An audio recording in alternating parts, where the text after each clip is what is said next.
You can see when an anaconda is starting to breed. This is Jazz here, and of course Ivy's in the background. See how he'll wrap around almost in a circle? Now her vent's way down here, but he's kind of working his way down. That's how anacondas and rainbow boas will do the same thing. They don't just kind of curl tails, they'll actually do complete loops around like that. So it's pretty cool that Jazz is continuing to try to breed Ivy. We've seen some confirmed locks, maybe 2 or 3 in the last week and a half, 2 weeks, so it's definitely working, you know. Now whether she produces babies, I don't know, but it's really interesting that it's very unique for an anaconda and again rainbow boas to have that breeding technique right there. So I tell you what, I'm hopeful, crossing fingers guys, this would be pretty epic. Officially starting week 3 of the ball python breeding season. Actually all the boas and pythons, well the majority anyways, the ones that breed this time of year. So lots of locks over the last couple weeks, so I've got to get all my males back with females. Again, this is a daily grind. I mean, you got to do it every single day. Of course we give them a couple days off to feed them and stuff like that. So let's just go ahead and rock through this, and I guess we can roll that time lapse.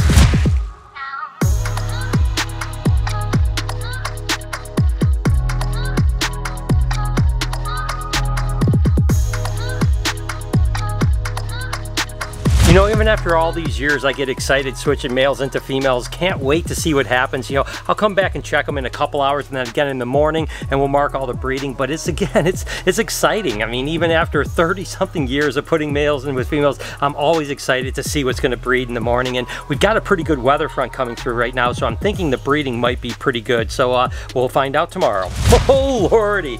Oh, my goodness. Neo just shed out, and look at the iridescence in that animal. Oh my god, getting so big. Definitely got to find a spot for her over at the Reptarium, literally probably later this week, because I want to get her over there and just get her handled like crazy so that she stays unbelievably docile like she is right now. But wow, that animal is stunning. When she gets 15 foot, 18 foot, whatever it is, that is going to be one of the most ridiculous looking retics ever. Love this girl so much, love her attitude. Can't wait to get her over at her Reptarium and see this girl just absolutely blossom, because wow, every time she sheds, she just looks more and more beautiful. We're gonna take a look at the new Caledonia room and do sort of like a little tour. I'll kind of give you an idea of what I hope to do with the room and everything. This wall's gonna be mostly leachies. We already have a few in here. So we've got Fiona is in here. She's probably, you can kind of see her peeking out over there. And then these two are unnamed, but I do have a couple leachies in here. They might not be visible. That's the one thing about doing cages like this, is you may not see your animals during the day, which is fine.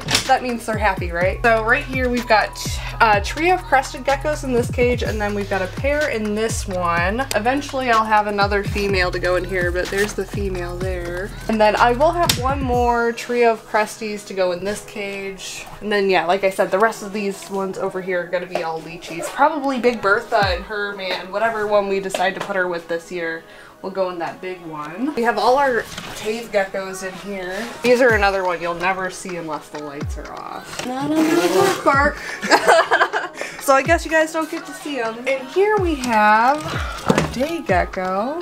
She's hiding up here. She's not very happy since we moved her in here. She's been a little mad at me. Hopefully, I've been talking to Brian about getting some males for our 2 day geckos, so maybe we'll breed those in the future. Then down here, this one's one of my favorites. She blends in so well, but she's super cool. I am hoping to get a couple more Madagascar species, so like satanic leaf-tail geckos are my absolute favorite. I'd love to get a few and put them in like maybe here. Maybe get some other type of leaf-tail to put in here, so then we've just got this little group of Madagascar. Really not sure what we're gonna do with these two yet. I'm kind of waiting on these two if Will and Tanner come super design.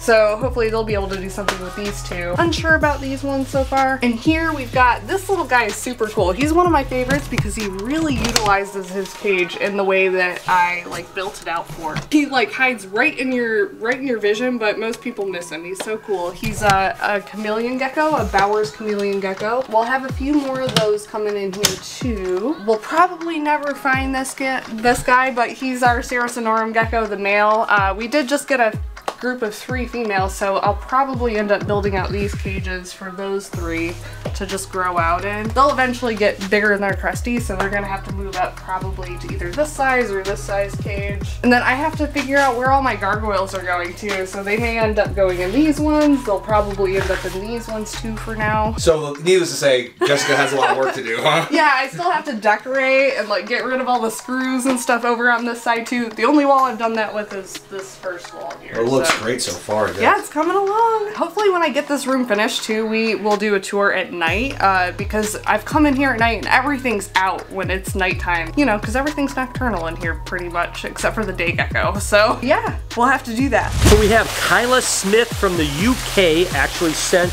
something to Jay and Brian. Jay, right over there. That's me. That's it. Brian, let's see what we got here. Shoes, my feet are too big. I know, this is your shoes wouldn't fit in this box here. Love getting gifts, it's always fun. What do we have here? Oh, we got a little taste. Oh my gosh. UK stuff, this looks good. There is a ton of stuff in here. Got little fingers, we got, what the heck is this? Double something, puzzle swizzle sticks. There is a ton of stuff in here, guys. What is this? Oh no, is that those hot noodles? Oh, this is pot noodles. Bombay Bad Boy.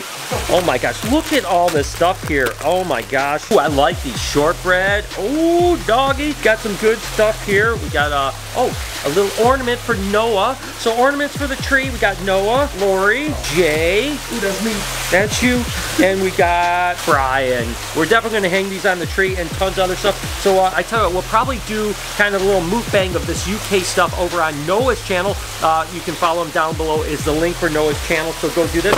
And the family will do a little mukbang. So thank you so much. This stuff is gonna be scrumptious. Me and Mike here actually, we're gonna do a little bit of an interaction work and also a little bit of nail clicking because as you, a little bit of a nail clipping because as you can see, it's not very fun when it's not very good when monitors have very, very sharp claws, especially when you want people to handle them.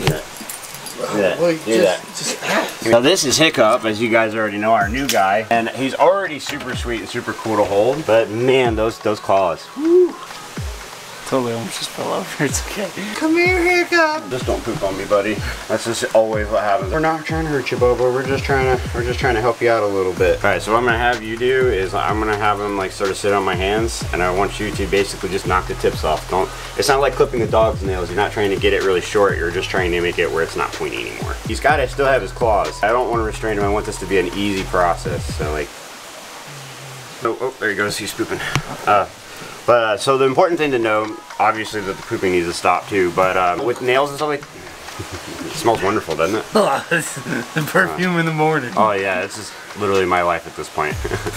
So every 7 days, these guys generally will get the tips back on their nails. It's because we're not cutting their nails super short. We're just cutting the tips off. When it comes to trimming these guys' nails, it's more important for us, not necessarily important, as you guys can see, for my animals at home and even like the animals I exclusively work with. I don't really see it as such an important thing, but I do want people to be able to hold this guy, and I know Brian certainly wants people to hold this guy. So we have to always keep that in mind, and we don't want people to walk away with injuries when we want them to walk away with happy memories. You guys may remember me talking about something that I wanted to call Animalcon USA. I've talked about it on the podcast. If you guys don't listen to the podcast, checking in, link is in the description. We do it Wednesday, Saturday most of the time unless we're out of town and stuff like that. But I talked about something that's called Animalcon USA, where we're going to be getting together, all your favorite influencers, TikTokers, Instagrammers, YouTubers that are animal related, not just reptile related, fish related, cat, dog, you name it, whatever we could possibly do. And we're hoping to have like all of these animal personalities in one spot in Orlando and have a thing where you can come, hang out. There'll be panels, there'll be Q&As, there'll be meet and greets, there'll be events, all kinds of really cool stuff that you guys can go to. It's been on my mind for years. Well, we started getting the process together, and we actually just got some really good news from the hotel that we want to do down in Orlando, and it looks like sometime in August. We're nailing the dates down. August 2022, this is going to happen. So first off, are you guys excited about it? Let me know in the comments. Number two, down in the comments, what YouTuber, influencer of any sort would you like to have that we can invite? We'll be launching a website here in the next few weeks where we can actually submit like who you want and all that other stuff, as well as tickets will be available for you to buy in advance, because we will probably, hopefully, sell out, I would like to think anyway. So it's going to be pretty exciting. Let me know if you guys are excited. Like I said, worked a long time on this, and finally it's looking like it's going to happen. Probably contract signed in the next couple weeks. We'll be able to announce the date dates. We'll launch the website, and it is on. And then hopefully all of our influencer friends that are into animals can come to one place. How cool would that be to get everyone together in one spot, and you guys can come and meet everybody that you want to, all of your favorite YouTubers or Instagrammers or TikTokers. I mean, it's going to be, it's been something I've been wanting to do forever, and it looks like it's finally going to happen in August of 2022. So again, let me know if you're excited, if you want to go in Orlando in August of 2022, and also let me know down below what influencer you want to see there that you can't wait to meet. And hey, it's going to be a great event, and I just wanted to share the news, but there's plenty more to come on this over the next couple weeks. Take a look at all of these squash here. We had a local farmer that actually came out and said, hey, I've got a whole bunch of squash that is going to go to waste. Can I donate to you guys? So look at all this stuff. So we're going to have to figure out where to feed all this stuff off to, because there is a lot. Our animals are going to be super happy. You know, by the way, if you ever have, you know, extra produce or stuff like that, we're always happy to take donations. The animals are happy, but this is going to be a lot of fun. I mean, take a look at this monkey right here. It's going to be a lot. I bet you Matilda in particular is going to love this. Let's go ahead and get Brillo out and see if he's going to want to eat. I have no idea what he's going to do. Up you go. Here, there's some butternut squash for you. What are you going to do?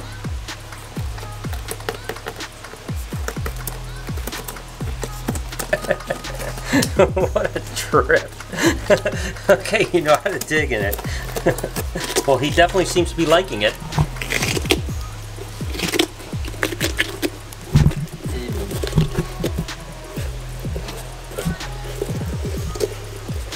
So he's just literally burying his head inside. He's totally made a little cave in the middle. What a trip. I don't know what he's doing. I don't know if he's eating it or if he's just enjoying and playing with his food. You're not supposed to play with your food so much, Brillo. Look at him. He's just ripping it apart.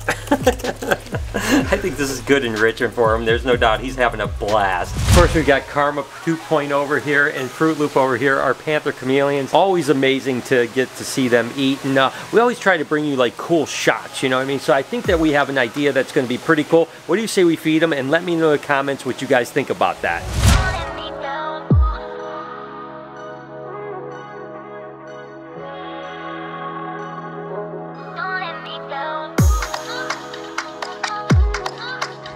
I think that turned out really cool. I mean, they're amazing. I mean, chameleons are bizarre with those stereoscopic eyes, zygodactylus feet, that long tongue. I mean, such unusual creatures. I mean, it's bizarre that there's even such a thing as a chameleon, but that was pretty cool. I hope that you guys enjoyed it.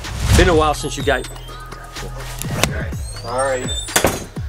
Been a while since I've showed you guys the puffing snake, and we're going to see if we could just get a little bit of a threat display out of it. It's hard to say if it'll actually get it. Of course, it's gotten used to being handled and stuff like that, but they'll actually puff this throat up really big when they feel like they're in any kind of a threat. But unfortunately, this guy is getting pretty chill. Unbelievable, cool colubrid. They'll literally get like 9 feet long. Really big animals, but again, they call them puffing snakes because they puff that neck up. That just looks so cool. Even without it puffing, it's still an absolutely gorgeous snake. And there's some like differences. You can get like more yellowy ones. You can get ones that have some red on them. Just really, really cool animals. And I'm so happy that this guy is starting to get some size to him. Again, we'll eventually go over to the Reptarium because it's just a cool snake and it's really amazing. Even if it doesn't do the threat display all the time, still super cool. And I cannot wait to get this thing 9 foot long because this is one giant colubrid that is super awesome. Thank you guys so much for watching today's video. I hope that you enjoyed it. If you did, can you do me a favor?